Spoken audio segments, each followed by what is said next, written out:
اور آگے چل کے بات یہ ہوئی کہ آصف زرداری اور شریف فیملی کے اربوں ڈالر بیرون ملک پڑے ہوئے ہیں۔ آصف زرداری نے بیان دیا کہ ایک سیاسی جماعت فوج کا امیج خراب کر رہی ہے۔ جب ہم اقتدار میں تھے تو فوج کا امیج آسمان پر تھا۔ خان صاحب نے کہا کہ جب ہم اقتدار میں تھے تو فوج کا امیج آسمان پر تھا۔ فوج کا امیج اس دن خراب ہوا جب یہ چوروں کے ساتھ بیٹھے، اچکوں کے ساتھ بیٹھے، لٹیروں کے ساتھ بیٹھے، ڈاکوؤں کے ساتھ بیٹھے، قاتلوں کے ساتھ بیٹھے، تو خان صاحب نے کہا کہ تب جا کے فوج کا امیج خراب ہوا۔ زرداری اور شریف خاندان کی کرپشن کا ہمیں عمران خان صاحب نے کہا کہ زرداری اور شریف خاندان کی کرپشن کی کہانیاں کی داستانیں فائلیں ہمیں آئی ایس آئی اور جنرل باجوہ نے خود بھی بتائیں اور دکھائیں۔ زرداری اور نواز شریف نے توشہ خانہ سے گاڑیاں لی، ان کا کیس کیوں نہیں سنا جا رہا؟ جنرل عاصم منیر کی تقرری سے پہلے عارف علوی کے ذریعے پیغام بھیجا تھا کہ جنرل صاحب ہم تمہارے خلاف نہیں ہیں۔ میں نے عارف علوی کے ذریعے جنرل عاصم منیر کو ٹیلی فون کروایا تھا کہ مجھے اس کے لندن پلان کے بارے میں سب معلوم ہے۔ تو جناب آج بڑی سیدھی سیدھی کھریاں باتیں ہوئی ہیں، کھریاں۔ اور آگے چل کے یہ کہا خان صاحب نے کہ علی زیدی بھی جنرل فوج کے ساتھ رابطے میں تھا، تو اس کے ذریعے بھی پیغام دیا تھا کہ نیوٹرل رہیں اور ملک کو چلنے دیں۔ ہمیں کہا گیا کہ فکر نہ کرو، وہ نیوٹرل رہیں گے۔ میں کسی کی غلامی قبول نہیں کرتا، غلامی سے بہتر موت ہے۔ آگے سوال کیا صحافی نے کہ کیا آپ کو قاضی فائز عیسیٰ سے انصاف کی امید ہے؟ بانی پی ٹی آئی نے اس سوال کے جواب میں کچھ دیر خاموش رہے اور بولے قوم سب کچھ دیکھ رہی ہے، میں اس پر کوئی رائے نہیں دینا چاہتا۔ آج ملک بدل چکا ہے اور لوگوں میں شعور آ چکا ہے۔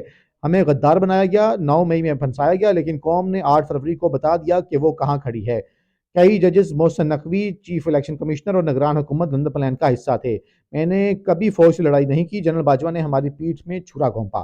میں جنرل باجوہ کو ڈی نوٹیفائی بھی کر سکتا تھا لیکن نہیں کیا کہ کہیں میری فوج کا مورال ڈاؤن نہ ہو، میرے سپاہی کا مورال ڈاؤن نہ ہو جائے۔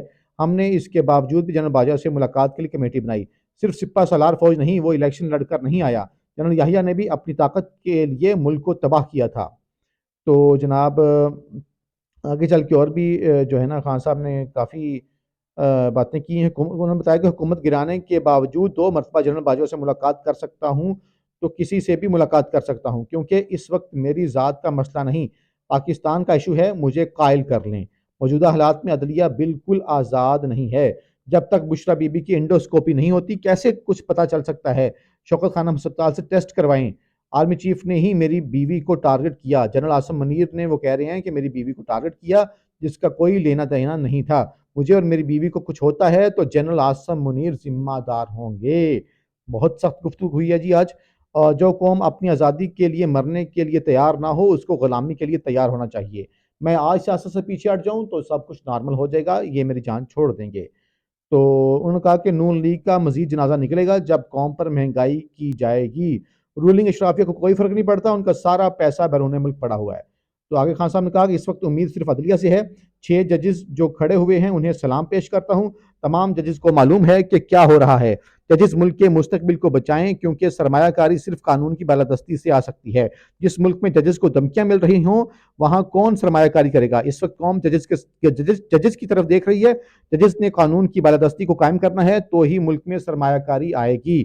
آگے عمران خان صاحب نے کہا کہ جنرل عاصم منیر کو پیغام دینا چاہتا ہوں کہ ایک پلان انسان بناتا ہے اور ایک اللہ، اور کامیاب اللہ کا پلان ہوتا ہے۔ عمران خان صاحب نے جنرل عاصم منیر صاحب کو پیغام دیا کہ جنرل عاصم منیر صاحب سنیے، دیکھیے، ایک پلان انسان بناتا ہے اور ایک پلان اللہ بناتا ہے، اور کامیاب اللہ کا پلان ہوتا ہے۔